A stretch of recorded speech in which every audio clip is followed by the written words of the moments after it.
Good morning. Welcome to our fellow Penn State 2016 attendees. Thank you for choosing to attend. So you're going to move your data center. You're here to learn from two of your Mac admin peers who have recently uprooted and relocated their core servers and data networks and want to know what they learned, what went right, what went wrong, and the surprises they encountered so you can be better prepared when your turn comes. Sean and I will be providing case studies and lessons learned from our two separate experiences on two very different scales in two different environments. My name is Steve Yuroff. I go by my initials, SWY, in the Slack and the Twitter and the GitHub, etc. I work at a 90-person creative agency headquartered in Madison, Wisconsin, where I am the senior member of a two-person IT team. The two of us there handle all internal-facing IT, from end-user machine lifecycles to Windows and LAMP servers, security, storage, Wi-Fi, purchasing, licensing, and other duties as assigned. I am presenting today along with... I'm Sean Kaiser. I'm the systems administrator, well, actually the systems integration specialist for Northmont Schools outside of Dayton, Ohio. A group of 9 of us in our team moved our data center and other technology from our old high school into a brand new high school over about 3 weeks this past winter break. I was in charge of the data center move and all of the parts that went along with that. So I'm kind of talking about the overall construction, not just the data center, but kind of the timeline of the design and everything. So we'll get started. Okay. So when I say move a data center, what do I mean? A little perspective on where I spend my day. This is my workplace in downtown Madison, Wisconsin. This entire building is not a data center. It's an integrated marketing and advertising agency inside a former church. So in order to talk about an infrastructure relocation project, we first need to talk about where the infrastructure was located. This is what the upper 2 floors of my workplace look like through the beginning of this year. If you look closely enough, you can find a server rack hiding in this picture. And I'm sure the physical security conscious of you are cringing at the ease of circumventing the door that, yes, it actually does lock, but I'm happy to say that for 13 years, nobody ever scaled that wall. I was never worried about anything overheating in this space, since the people would be unhappy long before any server could be. One drawback, if you take a look where this rack was placed, one of the first lessons from our relocation project was learned about a dozen years ago when that rack was installed. If you put a rack alongside a wall, that's okay, but I was sorry that I backed that rack into a corner because I could never get behind it. Don't ever do that. In the original building layout, we had technology infrastructure in 2 places on the main floor we were just looking at. The first is right here, with that server regrettably backed into the corner. And the second one is right here with a 2-post wall-mounted rack switch of networking gear, switches, firewall, patch panels, ISP handoffs, etc. And specifically in that rack in the corner is where we had all the computing and or storage category. So from the top down, file storage, backup and monitoring server, Mac Mini and storage for Monkey Auto Package and Deploy Studio, virtualization infrastructure with a small SAN for it, more storage and batteries. And the second area holds the networking gear with the 2-post wall-mounted rack. We have a splice tray from the fiber ISP, Ethernet and PRI handoffs from the fiber, Wi-Fi controller hardware, another NAS, firewall, switches, and of course this is where every network jack in the building ends. Now, this was all in the company mailroom, fully available for any employee or stranger to walk in and unplug cables. If you ever get to choose where to put the networking in a project, I wouldn't put it in the mailroom, but this happened long before I was hired, and it's really not all that uncommon in small businesses. On February 2nd of this year, at an all-staff meeting, it was announced that a significant building remodeling project was going to start in 2 weeks. In this architect rendering of the plans that we were all shown that day, my existing server room takes up this space right here. The networking rack is out of this view, but it's in the back left, and it is also part of the remodeling scope. So as you can see, this means that both my servers and all our networking are going to have to be moved, but the remodeling was going to be started before that was executed and maybe before it was even planned. Staff started purging unnecessary items from offices, packed up some stuff for off-site storage, and took the bare necessities they needed as they could double up with fellow employees in other workspaces or go to work at folding tables we brought in to serve as temporary desks in other parts of the building. When the destruction crew arrived in 2 weeks, this is what they accomplished over 2.5 days.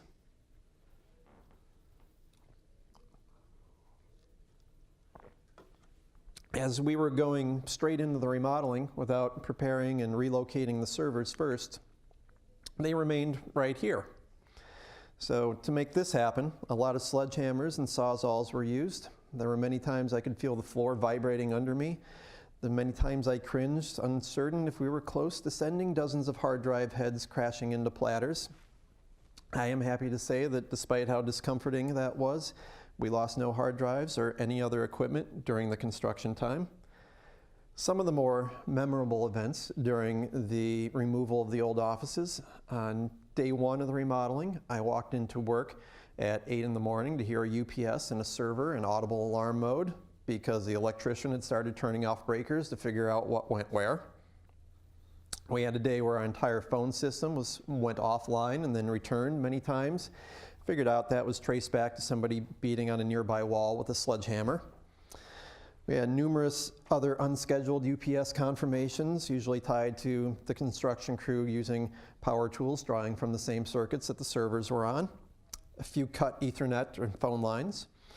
And we had the day where all the dust triggered a smoke alarm, which of course automatically dispatches the fire department. So speaking of dust, as the drywall was ripped out and sawzalls took down walls around my running servers, pretty predictable thing happened. It's messy. Fans draw the air over components, and when there's dust in the air, they inhale it. This started to concern me, up to the point of seeking a way to shield my rack from all this dust. So we had an idea. The construction crew was already using plastic sheeting in other parts of the building that weren't being remodeled to try to contain the dust. They ought to work here too. We could drape them over the cables that hold this lighting fixture up over the server area, and the heat ought to be able to vent out this opening right here. It ought to work great. Turns out it didn't work quite as well as I thought. We put that thin sheet on a bit past 10:15 in the morning, and you can see what happened to the temperature graphs on the server that we were monitoring. It warmed up far faster and far more than I ever thought it would. It was about 12:40 when it starts declining, stabilizing and declining, and that's because we brought in this. That's an industrial air cleaner that the construction crew had. It stands about doorknob height and exists to inhale dusty air at the top, filter it, and put out less dusty air at the bottom. So with this forcing air into the room, we could have the space mostly covered and we could manage temperatures. So my bottom line on a construction project where servers get exposed to a lot of drywall dust and vibration, the gear withstood more than I was comfortable with no ill effects, even though it got this bad. Oh, I'm not getting audio out of that, but.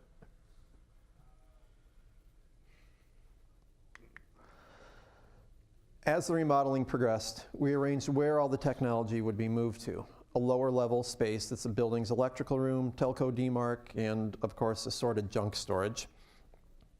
Overall, this was a sensible destination because it had ample access to power. A fair amount of our Ethernet cabling ran through this space already, which is a plus since the patch panels and the switches, they were going to end up down here too. So when this was declared as the destination space, I had two immediate concerns.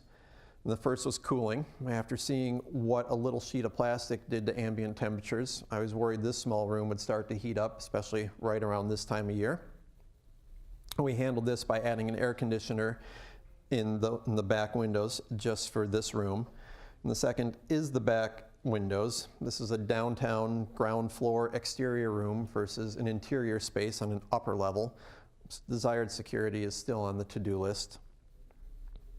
Fortunately, this space was just big enough to put in a 2-post telco rack along the right, and right next to it, a 4-post server rack immediately to its left, while still providing 36 inches of clearance around the electrical panels on the left wall, as that is required by the National Electrical Code.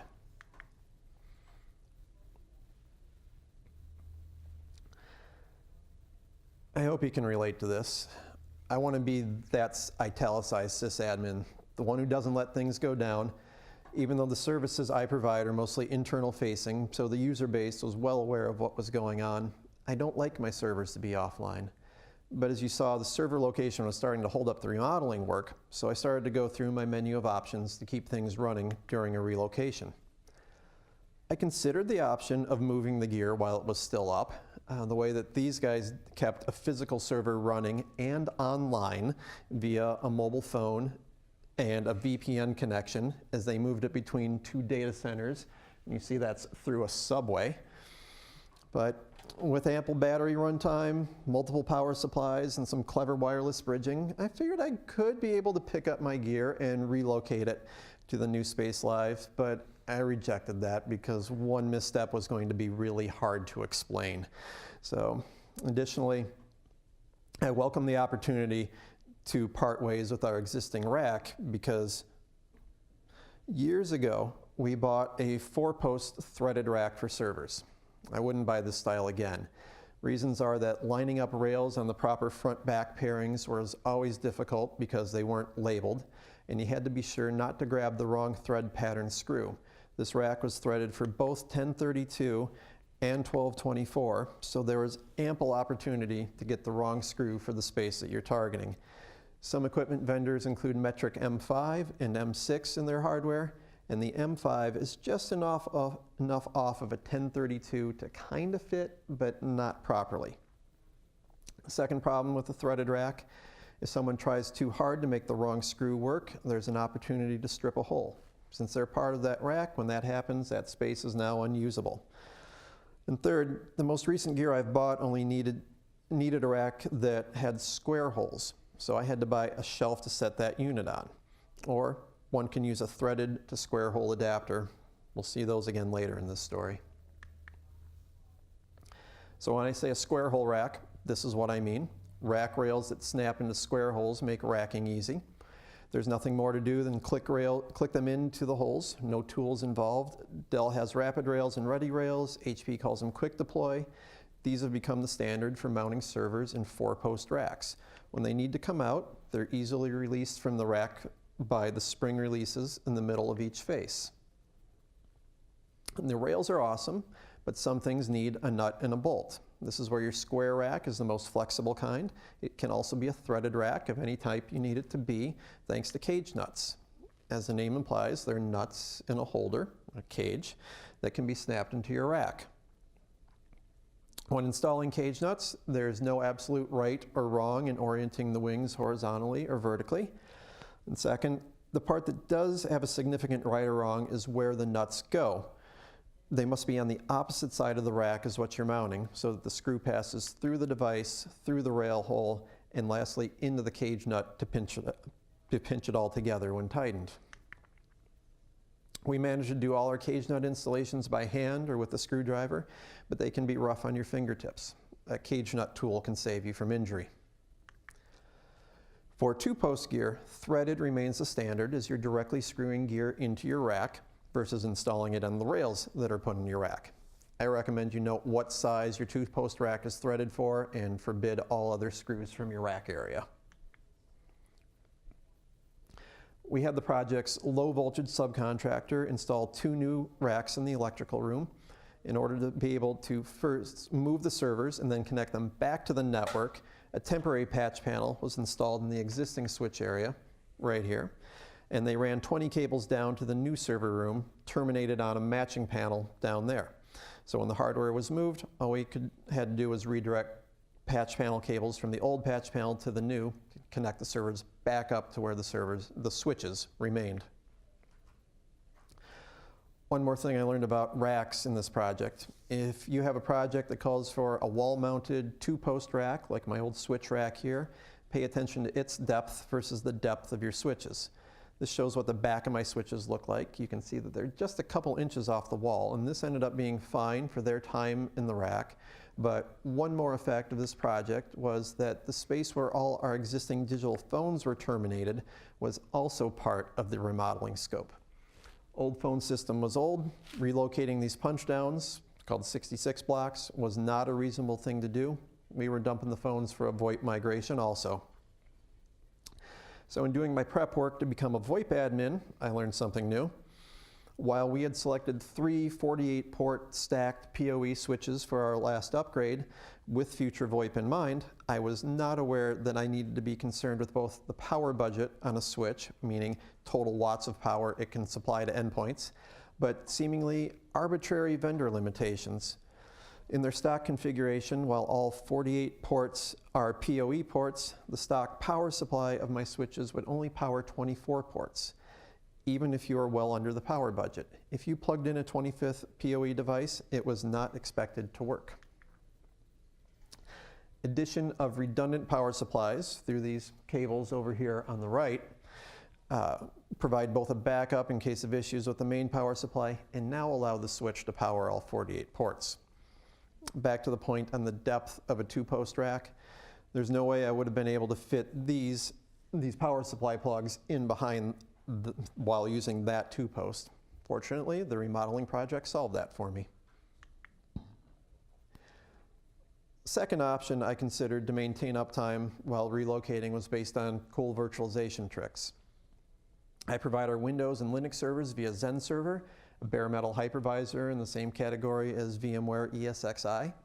Feature that both of these products have is the ability to relocate or migrate any virtual machines' virtual disks between shared storage that multiple devices can see, and also to move running virtual machines between physical hosts. It would be possible to migrate all virtual machines to a single server, shut down the unused server, relocate it, bring it back up, migrate all the storage to a secondary storage device off of the primary, shut down the primary storage, bring it back up, relocate all the virtual machines, shut down the host, relocate it, bring it back up, rebalance the virtual machines, put all the storage back on its primary storage, and then move the secondary storage. If service downtime is completely unacceptable, these are tools that can keep virtual services up and running while physical structure is unavailable. It's really quite incredible, and it actually still amazes me that this is something that exists that can be done. One downside of moving VMs around in Zen Server 6.5 is that performance is capped to about 20% of interface's bandwidth. That means a standard gigabit copper port gives about USB 2 category performance for this sort of migration. And these migrations are great when they work, but I've been frustrated by system failures that would halt progress. Besides the above, I've experienced VM migrations that can get stuck at 99% and not be persuaded to continue. So I went and asked in the official Citrix forums for input from the full-time Zen server admins. And those with more experience advised in this circumstance, it would just be best to schedule a time to shut it down, move it, and bring it back up. So we advised the staff that on Saturday, February 2nd, services would be interrupted, and we came in to shut things down and move them. So before the migration day came, I took an approach used by pilots, surgeons, and many others who need to ensure a process is executed properly, and made a checklist of all the prerequisites and steps that would be needed. A great book on this topic is Atul Gawande's The Checklist Manifesto. My move day checklist was to first verify that I had all backups and replicas executed properly in the previous night. I labeled all the SAN cabling and ports just in case, because I've only regretted not being paranoid enough when doing something for the first time. Did a controlled shutdown of all the VMs, shut all the servers down, and then wait a minute before shutting down the SAN to make sure data gets flushed out of the RAM cache first. Pull it all out of the rack, blew out all the dust we could, take it downstairs, reinstall the rails downstairs, reinstall the gear, matching up the SAN cabling, and then power up the storage first, and then the virtualization servers. If you ever power down all the servers in your office, and if you have AD and DNS, bring those servers up first, but give them a little time before starting up further services. We started up our AD and DNS first, and then followed up some of the other servers a little bit too promptly, and the AD servers were not ready to put out some of the group policy, though we had some firewall issues on the ones that came up later, easily fixed by a reboot once the AD controllers were, all services were fully running. Then we brought up the SQL and the Linux servers. And of course, had a checklist of everything, every service that I supply that I need to confirm that it is actually running and behaving as proper. So despite my concerns that old storage array might consider this a great time not to, after a full power, to not spin a disk back up, it all came back up online as expected, and the checklist gave me the confidence to know that I had thought out all the critical steps. If they didn't come back up, I had documented confirmed backups to fall back on. In a day like this, if you tell your monitoring system to not alert yourself on every server down event, it'll probably be better, or else your phone, pager, inbox, watch is going to blow up. When we were installing the rails into our new rack, we encountered one event that threw us off. We were surprised when the second set of Dell server rails couldn't be extended quite far enough to pass by the front and the back of the rack to be mounted. Now, before this move, I was only experienced with one rack that had no depth adjustments. Once it was set and bolted onto the floor, it wasn't changing. In a better rack, that might be different. And now that I know this, the 3 bolts that are indicated here in the rails that can be loosened to slide the rails a little bit closer are kind of obvious. But on a Saturday afternoon with rails that wouldn't fit in a virtualization server, that wouldn't fit in a virtualization infrastructure that needed to be reassembled, I didn't realize this. So I got a little creative, and I happened to have adapters for threaded to square hole rails on hand, and made use of them in cage nuts to effectively reduce the depth of the rack. This isn't the right way to do it, but it's stable and it's completely working. In an official data center, it's common to have multiple power feeds available, so an interruption in one doesn't cut the power to both the power supplies in any server. I don't have 2 independent power feeds into my building, but I was able to leverage redundancy through having multiple power circuits in the building. So when we put them back in, we made sure that one power supply on any side went to a battery, and the other power supply went to filtered power from a circuit not supplying the battery side. Another redundancy to consider when hooking the servers back up was networking redundancy, making multiple Ethernet ports transparently work as one. Adaptive load balancing is one option available on many platforms, although not on OS X. It can be done even if connected to a non-managed switch without any switch configuration. And when enabled, this provides increased bandwidth to and from the server, and the ability for a network cable to be damaged, or if you're using ports on multiple switches, a switch to fail or have a scheduled firmware update, but still keep your server online. When we reconnected each server to the network, we made sure the members of an adaptive load balancing bond each went to a different switch in the stack. The other option is Link Aggregation Control Protocol. LACP is the only bonding format available in OS X, and it requires configuration on both the device and switch side, unlike adaptive load balancing. And for switch redundancy, switches must be stacked, meaning that while your group of switches are separate devices, they share one management interface across them because they share a management backplane, usually some sort of unique cable between them. You can't LACP across 2 separately managed switches or switches that aren't managed at all. LACP offers better performance, a little bit higher configuration overhead. One note about all the bonding forms, they increase the server's networking capacity to serve multiple clients simultaneously.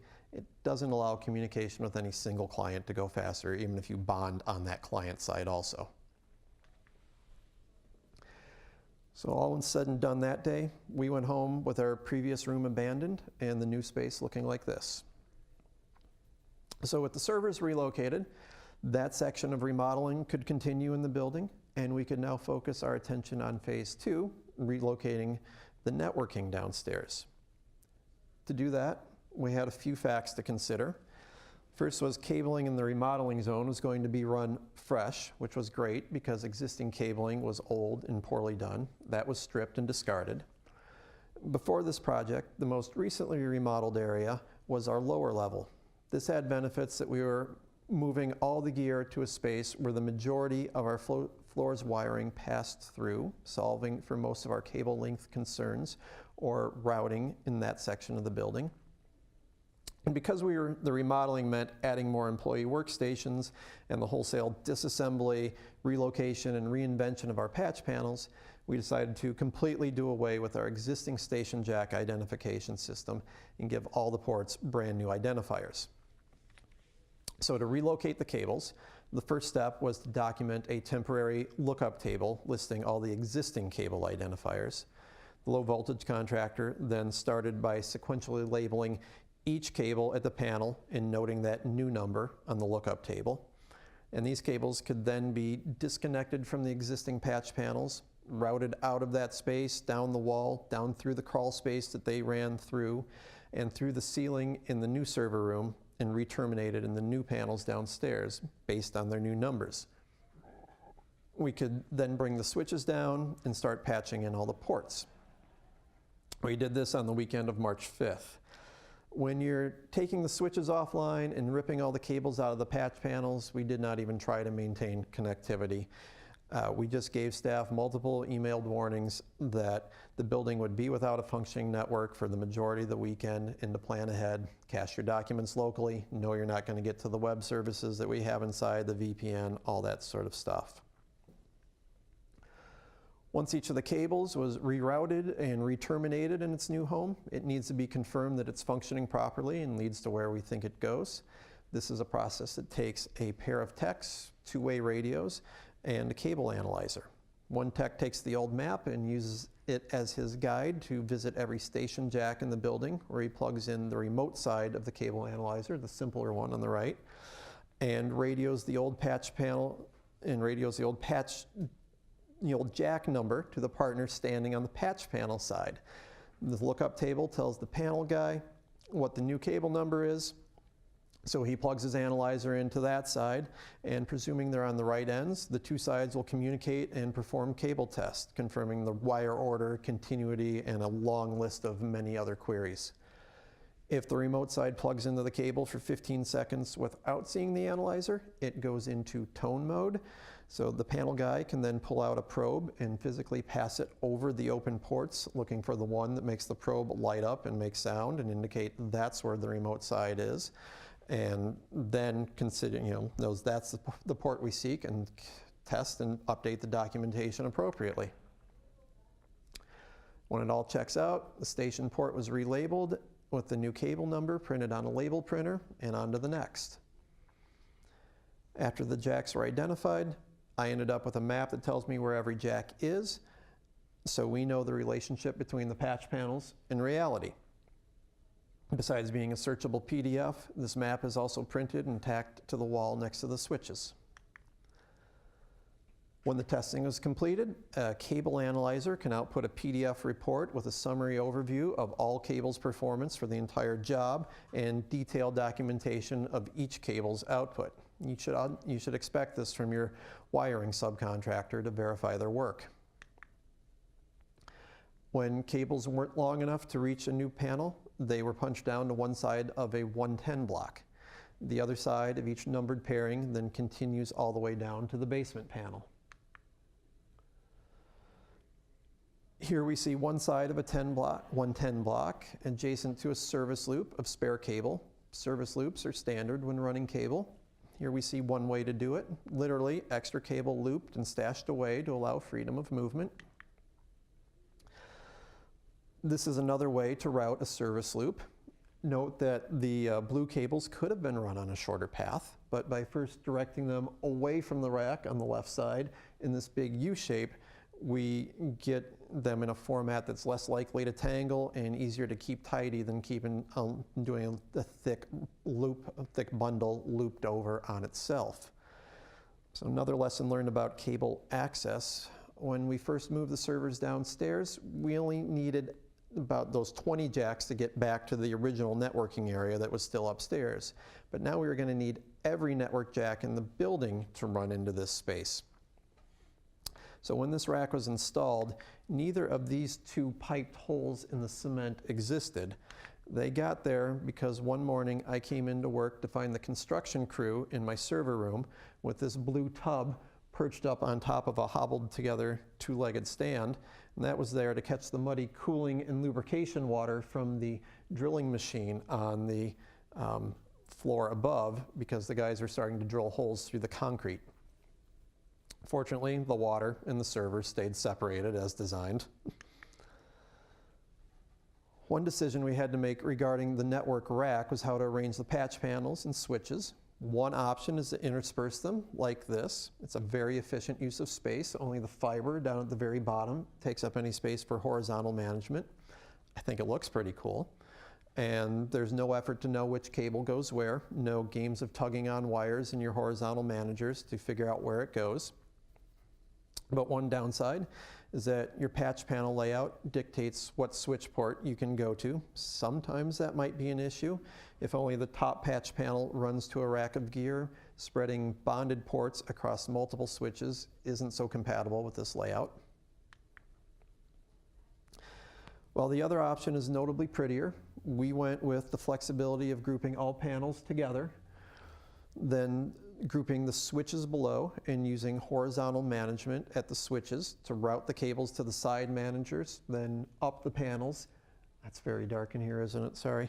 And then up to V-shaped patch panels that help route the cabling out to the side with less strain on the cable boots. At the end of our initial cabling and switch migration, this is what the new rack looked like. Once the construction progressed enough to run the cabling in the remodeling area, the rack looked like this. Because we added so many ports, we added a fourth switch, which was adopted in the rack with no downtime. On switches 1 through 3, I have reserved ports 5 through 46 for desks. It means 1 through 4, 47, 48 are for servers, wireless access points, etc. I clustered them this way just because having it, in this range, this is the proper VLAN configuration I need to have for end user desks, and the lowest and the highest will probably be unique. I've chosen not to go with any form of this color patch panel for phones, that's for servers, that's for access ports, or wireless APs rather. And cable is a cable in my rack. The color equals use methodology is great as long as you never run out of cables of a specific color, but once you do and swap something else in, now it's mostly accurate. And those things that we set up temporarily have ways of finding themselves to be permanent fixes. You might note the mostly black, mostly blue separation. It was only done that way because the old cable in the building was done to Cat 5e standards, and we ended up with Cat 5 patch panels in black. The newest stuff was done at 6, and we patched those in with Cat 6 cables. We just ended up getting blue.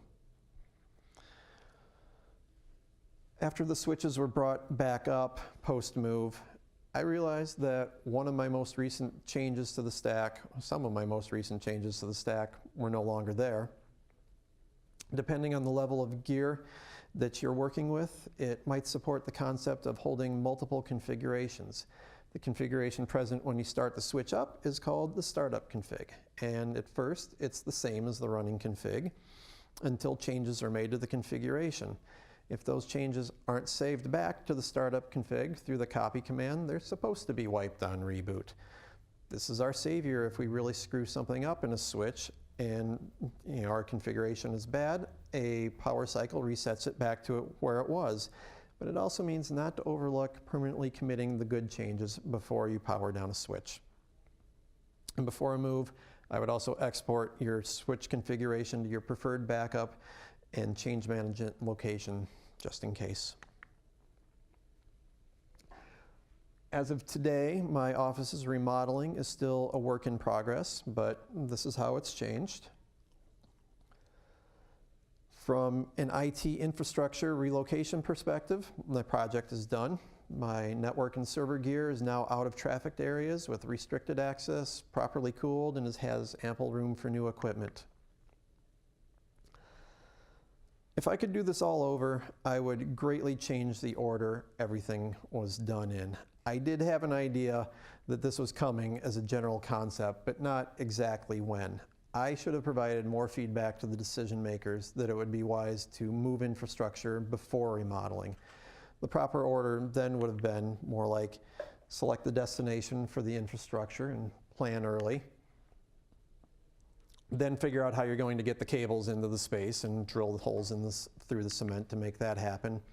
Then we would bring in the new racks, start first relocating the 4-post servers and start moving staff, meaning we could start destructing that center area of the building. And then, which is that point really, then we could relocate the network infrastructure, the surviving wiring, and do our migration to the VoIP phones after we started moving people out of the way. And then, since that's all moved, then we could take down the walls in that original networking area.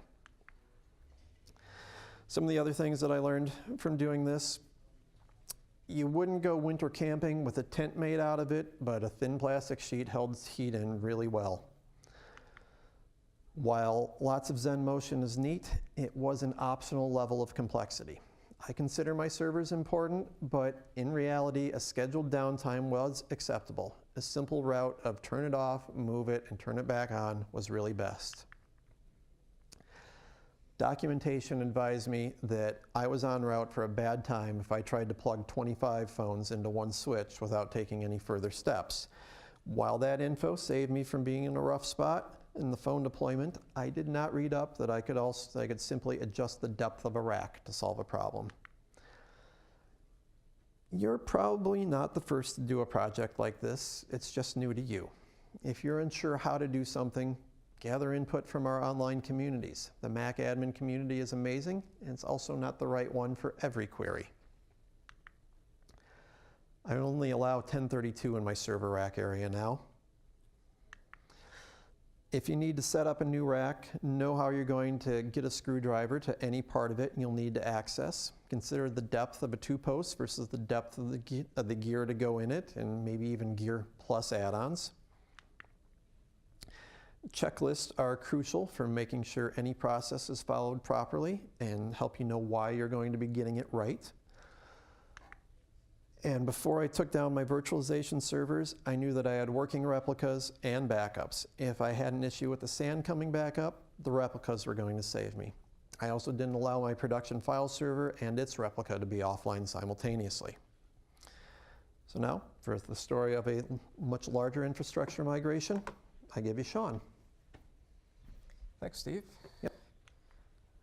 All right, so I'm gonna kind of jump back to this slide. This is kind of my professional picture from a couple of years ago. But during construction, I looked a little bit different. Kind of grew what male athletes call a playoff beard, except in our case, it was a construction beard, until we were actually moved into the building. But then people started confusing me with someone else. So I don't know if anybody watches Gold Rush, but Todd Hoffman, I don't know, I don't really see it, but maybe we both had hard hats, both had long goatees. I worked for a school, he's a gold mine boss, but oh well. So here we go. So like Steve, I don't live in my data center. I don't even actually work in the same building as the data center. My office is down here south of the interstate, and the high school is up at the top there. On a normal day, I can get there in about 5 minutes if I need to. So, that's that. Here's a little trip down memory road. When I first started at Northmont, this was our data center. We had a 8-foot wide cart with servers. Eventually we had 3 Xserves up at the top, an Xserve RAID, G4 towers, which I'm embarrassed to say we still have 1 or 2 that are still functioning, some Dell towers. And this is where my now supervisor and I worked a lot for a couple of years. It was on this cart. That was home. We shared the space with the library. They had some storage cabinets in there. And at the other end of the room, the social studies department had a little workspace. We were separated from the social studies department by a cabinet that could have easily been pushed over. Teachers could have been in the data center, kind of like Steve's, climb the wall. The library staff had access to the data center side because that's where their cabinets were. Fortunately, we never had any issues, but there wasn't a whole lot there, but that's where we were. In 2006 or so, we took over the whole room. Like Steve, we put a couple 4-post racks. We put a couple in. Xserves, and this is kind of a later picture, but it shows more of virtual servers. But we had that. If you notice, the rack is immediately up against the wall. We need to do that for ingress and egress to the room. It wasn't a great solution. As we started putting more servers in, we discovered it was really hard to get our hands in there to tighten screws and things like that. So by the time we added the second rack, the second big rack, or I guess maybe we did the same thing, or at the same time, we actually put it about a foot off the wall. So we were able to get between the wall and the rack and do work there. So as you can see, this was not a proper data center. It was a former storage closet that we took over the course of several years, but we made it work. It worked well for us, but then it was time to start getting ready for a new building. So in November of 2011, the community was given the opportunity to build 2 new schools co-funded by the state of Ohio. Was going to include closing and demolishing an elementary school, building a new early learning center for our preschool through 1st grade students, building a new high school, then closing and demolishing the old high school. The original plan was the early learning center would open for the 2014-15 school year, and the high school would open in 2015 for that school year. Fortunately, the community's residents saw the opportunity, or recognized the opportunity that we were given, and approved a bond issue to raise our funds to pay for the project. Because of the funding, co-funding by the state, the construction project was guided by a design manual that the state publishes. This manual is about 2,500 pages. And it tells us how much space each building would get based on what kind of school it was, how many students we had, how many classrooms, that kind of stuff. The manual is updated every year, so it kind of keeps up with standards, but you're generally stuck with the manual that was current when you started the project. So even though we weren't opening schools for 2 or 3 years, we had the 2011 manual to guide us. Also included in the manual is the amount and type of technology that the building would need and therefore get, and how much space this technology spaces would occupy. My first experience with the design manual was in January of 2012, when our business manager, my supervisor, and I met with the technical engineer and project architects to learn what we'd be getting in the schools and start shaping our expectations. Since the high school data center was also the district's data center, there was a special clause in the design manual to give us a little bit of extra space and a couple of extra data cabinets, server cabinets. So for the better part of 2012, my supervisor and I met regularly with the engineer and his colleague, working out details for what would be listed in the bid specs and supporting drawings, including which vendors we would accept equipment from, et cetera. We were able to specify 3 manufacturers for equipment to go out to bid. The bidders then had to pick from one of those 3. For some of those, some things, we were able to request a waiver from the state to specify a single vendor because we already had a substantial infrastructure investment with them. Things like Wi-Fi, our phone system, and our security camera DVR system. By 2013, late winter, early spring, we actually started seeing some physical activity at the high school as the construction began. Prepping the site, first off, we had to clear out what was formerly a big green space in front of the school with some trees to make a parking lot. Since the middle school sits right beside the high school and connects to the high school for network via privately owned fiber, we were worried that since the fiber was direct buried, that it would get cut in construction. So one of the first things we did was had conduit and pole boxes installed and brand new fiber and 25 pair copper cable for phone lines and intercoms and stuff, so it wouldn't be bothered during construction. Fortunately, we got it in time. The backhoe operator did find the old fiber, but fortunately it was already dark. So by fall of 2013, bid proposals were open, bidders vetted, and we selected the winning bid for the tech package for both of the new schools.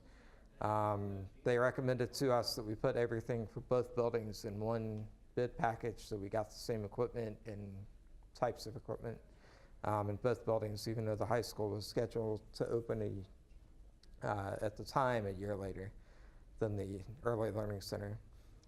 We were starting to see some construction in the actual school construction site. The ground where the new building would be built was determined by soil samples and core drilling to be what was called unsuitable soil. So more than 3,000 geopiers had to be drilled and placed. Geopiers, they drilled large holes with an auger, filled them with gravel, compacted it, filled it some more, compacted it some more, with the idea that it would wedge the soil and compact it, creating a more solid base on which a 2-story, 300,000 square foot building would be built. Unfortunately, we did have some cable cuts, kind of hard to see here. One, there were some old oil tanks buried behind the high school, and they needed removed before construction started because of limited access to that area. Unfortunately, the 25 pair cable from the telco was right there, and despite it being marked by the utility locating service and being on blueprints, they found it, didn't realize that it was live, tucked it away behind a concrete barrier over the weekend. We came in Monday morning and couldn't make phone calls, so we had to call the construction team that was doing the tank removal. Unfortunately, they were in Indianapolis, which is 2 hours away, because the backhoe was sitting on top of the other end of the cable, so we had to unbury it. So telco was on site. They had 4 people on site for 2 or 3 hours while we waited on the backhoe operator to move the backhoe so that they could put everything back together. So, and here, the blueprints showing where that line was.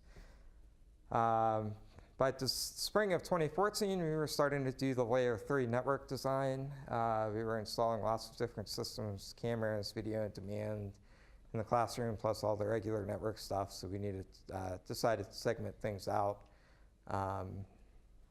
We went with 14 different VLANs at the Early Learning Center and 15 at the high school. The difference being at the Early Learning Center, they use iPads instead of wired computers, so we had an extra VLAN there.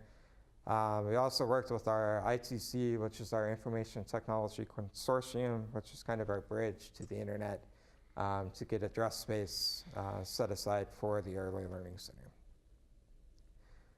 So in August of 2014, we opened the new Early Learning Center. This kind of gave us a taste of what we would be getting as far as space and equipment, and giving us an idea of what properly designed network and data center was like. So gone were carts and open racks for servers, gone were fiber runs without the orange tube conduit to protect and mark the fiber. We had proper cooling. Most importantly, we had our own spaces. We didn't have to share these spaces with the custodians and their mops and buckets and other supplies. November of that year, my boss and I started being able to get into the new high school, kind of start checking things out. We had our first meeting with our ITC and the actual ISP to start planning where they would enter the new building, timelines and stuff like that. In our area, the local electric utility owns the poles, so the ISP needed quite a bit of time to get pole rights to pull the fiber. Early winter of that year, we finalized the school calendar for the next year. We knew at that point, because it had been so cold the 2 previous winters and construction was behind, that we weren't going to be ready to move in the fall. So we planned a winter break move, and my boss was kind of instrumental on, yeah, there we go, pushing for a 3-week break to give everybody time to get everything moved. So it ended up being a shorter summer break, but having the longer winter break for the move was well worth it. Over the summer of 2015, the contractors had installed the data center cabinets, terminated over 2,500 Cat 6 and 6A drops, somewhere in the neighborhood of about 110 miles of copper cabling in the building.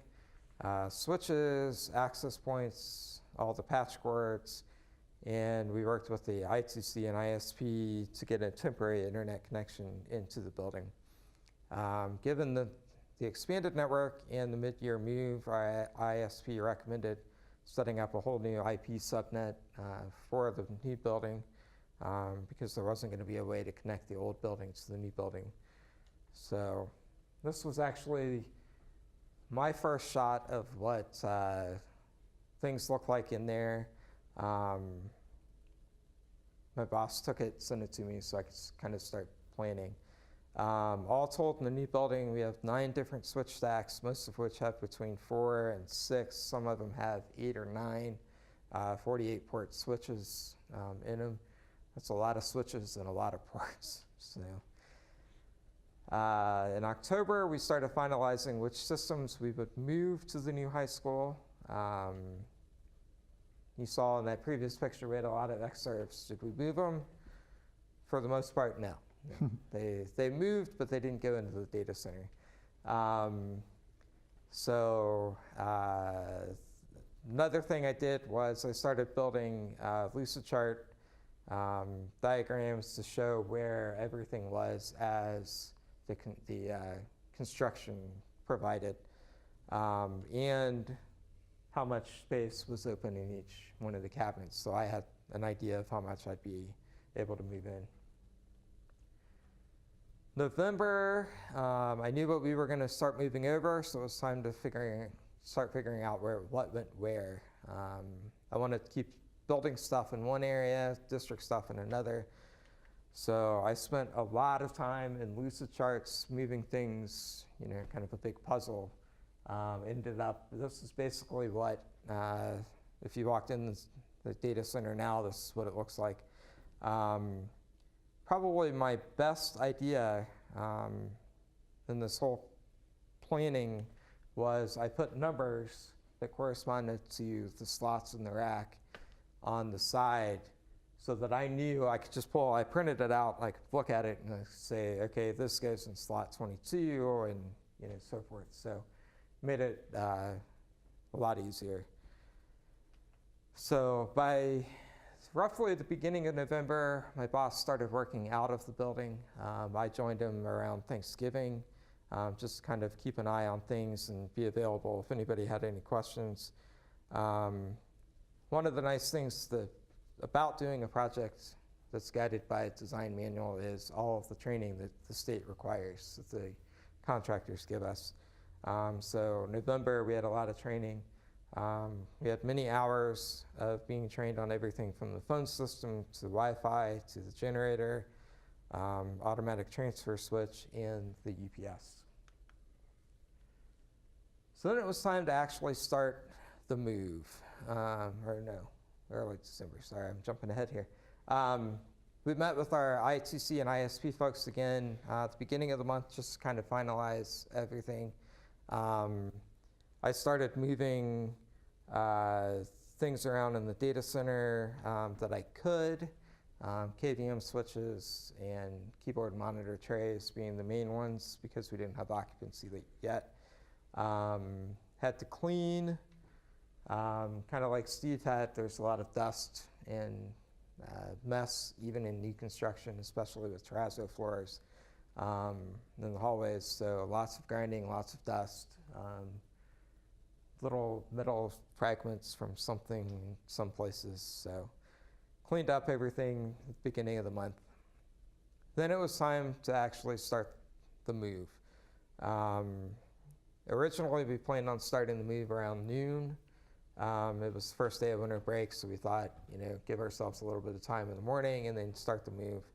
But as we started checking around with different groups that would be working, they decided we needed to wait until 4 o'clock because, among other things, the payroll office was processing payroll that day, and we figured it would be a good idea if everybody got paid. So at 4 o'clock, we were going to be able to shut everything down.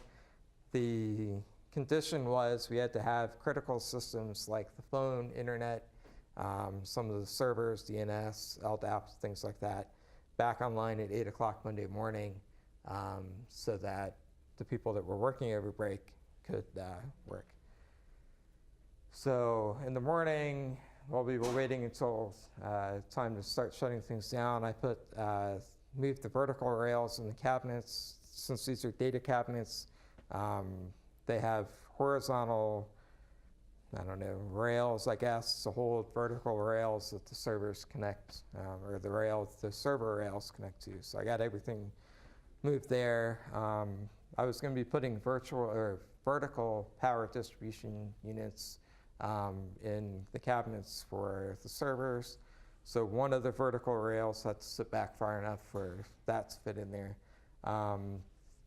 which ended up causing issues like what you see at the bottom, where some of the rails didn't line up quite right to slide together. So put a zip tie on it, call it a day. Then at 4 o'clock, we were ready to go. ITC and ISP folks who had been on site early, a little bit early, half hour or so, took care of moving all of their equipment, changing configurations to route the district to the new high school. Phone system subcontractor took care of the phone system, moving it, reconfiguring it.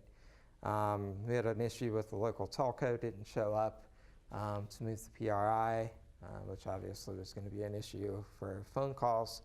So initially the phone subcontractor decided they were considered flying a cable between the old high school and the new high school, and then using existing cabling within the buildings to get to the data center. They decided not to do that. I remembered we had 25 pair cable between the old high school and the middle school, and then from the middle school to the new high school, so they ended up routing through the middle school, put a CSU in the middle to kind of boost the signal to get us over. That worked until the telco came on site on Monday and was able to move the PRI. I went through the process of shutting things down at the old building, and then the rest of our team kind of unracked as I got things turned off. They unracked everything for me. We moved probably 40 different servers out of the old data center, pushed it through the old building into the new building, and then left it across the hallway from the data center as a storage or staging area. I had set up a temporary switch in the old building to keep cameras and wireless up and running. We have notoriously bad cell signals in those 3 buildings, and we wanted to be able to communicate with our staff as they were in the old building clearing things out, or they could communicate with us. We also wanted to keep cameras up in case we had issues with theft, or it's a completely vacant building. We were moving things and wanted to keep an eye on things. After we moved everything over, I started learning the syntax of our new core switches at the new building to configure VLANs that we were moving over that kept me from having to change IP addresses in the servers that we moved over. So huge time saver, things like our DNS server, LDAP servers, various web servers, et cetera. Just when it was time, I put them in, turned them on, we were ready to go. So that day ended up being about a 17-hour workday, and we didn't even have anything new in the data center yet. So I came back on Saturday, finishing up moving the cabinets around, put the PDUs in. The PDU that we got, and it's hard to see, but it has 2 circuits in each PDU. So redundant power supplies on the servers. One goes into one circuit, the other goes into the other circuit. Each of the data cabinets has an electric circuit on the top. So I split the 2 circuits off the PDUs to its cabinet and the neighboring cabinet, and vice versa. And then it had a display of what the amperage was on each circuit. So I just had to remember to add not the numbers on that PDU, but the top number on them and the bottom number to make sure we stayed under the limit. And then here, again, it's hard to tell. You can see the gray ones, and then there's black ones in between. So, as I mentioned before, the middle school's network connection goes over privately in fiber. The core switch there was old enough that it wouldn't support 10 gig fiber like we were running as backbone at the new building. So I had to move the old core switch from the old building into the middle school. Didn't have room in the rack at the time, and still sitting on a temporary cart that I'll be working on moving this summer. Once I brought the middle school online by putting that switch in, it brought the old high school back online as well. So we got all the critical systems online that we needed to on Saturday, and as a result, our boss said, take Sunday off. You guys worked hard. We'll come back on Monday and we'll, work on getting everything else. So, doing that, got everything else up that short week before Christmas, and worked normal hours, if you will. Maybe they were 9 or 10 hour days, but after 17 or 18 hours, 9 or 10 felt great. So, after the long Christmas weekend, worked on getting cables organized and made sure I had cable or port assignments documented and such. Pretty boring stuff, but just as critical as the actual move of the equipment. Then after the long New Year's weekend, I switched from server administrator to network administrator, created new VLANs in the core and edge switches for our alternative school and ROTC classrooms so we could provide limited and additional access through our new web filter that we had also put in. And then spent a couple days getting the new web filter set up, copying the configs off the old, so that we were all ready to go district-wide when school started on January the 11th. So some of the challenges we faced, again, the design manual, it was good in some cases, it was kind of a pain in other cases. If we wanted more than the state said they would pay for, that was 100% funded by us. So there wasn't a whole lot of that. Construction timelines, as with any construction project, there's a lot of hurry up and wait times. We had a lot of meetings the first year, then we were kind of I was kind of out of things for a couple of years. And then as we got close to occupancy, then kind of picked back up. Now that we've been in the building this semester, it feels great to be able to look back and at what we accomplished. And then keeping the old high school online just temporarily. I had to figure out which parts of the building needed connectivity and kind of make a patch list and move that stuff over. So one of my favorite things about the entire project was now we have a properly designed data center. As you can see from these pictures, it's quite a difference from what we had in the old building. No more making sacrifices to make things work in a room that was never designed to be a data center. Now we have a room that was designed to be and is set up as a proper data center, including proper cooling. We have a cold aisle and a hot aisle, and it's very evident when you're in the room which side you're on if you've never been in a big data center. All the servers are oriented so that the exhaust goes out, in this case, to the right. One of the things I'm not crazy about at the Early Learning Center is we have 2 rows of cabinets, and the fronts of them both face the same direction. So the exhaust from one blows straight into the other and then out. So we have kind of a cold, warm, and hot aisle. And then to make it, worse, the air conditioner kind of sits beside and behind the second aisle. So here, the air conditioner's on the cold side, blows all the cold air down the room, gets sucked in, blows it out hot on the back side. One of the other benefits of this data center is, you can see a little bit in the middle picture, the ceiling is sloped because we're underneath a big set of stairs. So it kind of helps route the hot air up that way. Another thing I love is that I can take the doors off the front and back of the cabinets, which makes it nice to work in. So, and we specified that we wanted a proximity card reader to get into both data centers, so we knew who was going in and out. Keys don't give you that.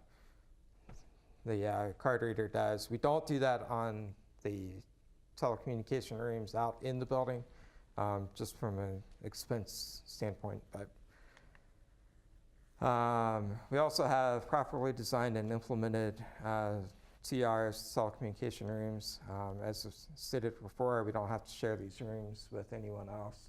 Our contractors did a great job with cable management and everything. So, fortunately, the design manual calls for good power management, including a generator in case of extended power outage, automated transfer switches to switch us back and forth from utility to generator, and UPSs. Another great thing, even though it's relatively minor, is the network KVM switches. Since I work remotely, being able to see the console on a server without having to go to the data center has saved me some time already. And even though it's not probably what they're designed for, keyboard trays, when they're closed, are great laptop trays while you're working in the data center. So another good thing, and as Steve said, projects are only as good as documentation that you get. We got great documentation. Ports are labeled, tells me which closet it's in, which panel and port, and then the cables are labeled in the at the switch end. And then we got great as-built documentation as well. In a couple of our TRs, space was relatively limited, so they used hinge cabinets instead of regular racks. So I kind of, before, I kind of wonder if maybe something like this would have helped you, kind of in a small space, be able to open it up. I don't know if they make these cabinets deep enough for servers, but for network equipment, they were great. So this is kind of a quick view of the before and after. The old high school sits up there at the top left. The tennis courts and parking lot between the high school and middle school is now where the new school sits. And now the old high school is fully demolished at this point. So, and then a little bit lower view. It's a little bit different than what we started off with. So now that we're all done, I can say the amount of internal planning we did, including building the Lucidchart diagrams, were critical to our success, getting our ITC and ISP involved early and often. I wish we would have not let our telco say, yeah, we'll be there via email and not actually be there. I should have recorded my notes for where I was plugging things into in the switch into a Google Sheet instead of into a notebook, because now one of my jobs this summer is to transfer that from my notebook into Google Sheets, and hopefully I can make sense of that 6 months later. The biggest thing I would say is if you've got server rails, if you're using them, label them. If you're not using them, label them when you get them so you know what server goes with what set of rails. This is what I have left after my move. I have no idea what they go to, so they go out. So, all right, I guess that's done. We've got 4 minutes. We got 4 minutes. Got 1 minute per person for questions. So, thank you. Thank you. All right, and there's the link if you want to give us feedback.